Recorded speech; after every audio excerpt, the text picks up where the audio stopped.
Denominational is a strange word. It's something that's only popped up recently. And it's, in that sense, strange because it just says it's a church that has a name. Denominational. Nominus is like giving a name to something. So I think there is no such thing as a non-denominational church because you have to give yourself some kind of a name, even if you just call yourself the brothers and sisters of Christ. But I suppose what they're actually trying to say when they say they're denominational is that they follow a certain person. And that's where people then sometimes have a bit of a stomach ache about that.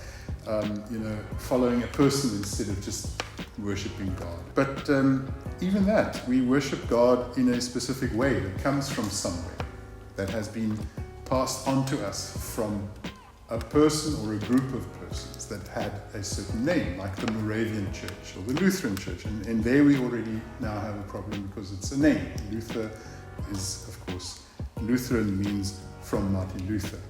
And Luther himself, of course, insisted that they shouldn't call themselves Lutherans. But they did then do it with the understanding that they needed to distinguish themselves from people that were following John Calvin or Huldreich Zwingli and other leaders of the Reformation. Because you, on the one hand, need an identity. You need to be able to say, this is the faith community that has that kind of an identity.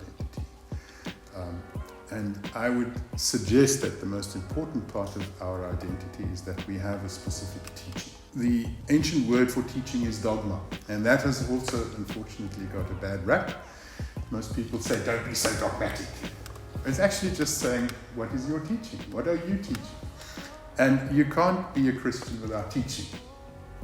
You teach something. Even if you think you're not teaching anything, you are teaching a specific way of proclaiming grace, for instance, or proclaiming the gospel, or proclaiming the law. So you need to have some teaching. You need to have a dogma.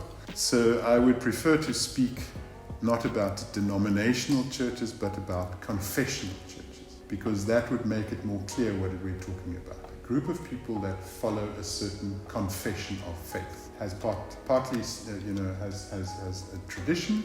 It's passed on. Faith is always traditional, by the way. There's no such thing as untraditional faith, because tradition, the word just means it's been passed on to me by someone else, by the previous generation, or by a friend, a brother, a sister, whoever. So, you can't be non-traditional.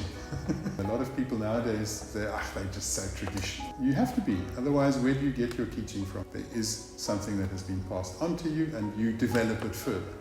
Of course, tradition can become stagnant and not moving, but that's not the idea. The idea is that it's passed on to you and you pass it on. You develop it further so that the next generation can then also be part of that teaching that liberates people in their confession of faith. The richness of ecumenism only comes out if every group holds on to their tradition, their faith, their teaching, the way they do it, and brings that in to the conversation.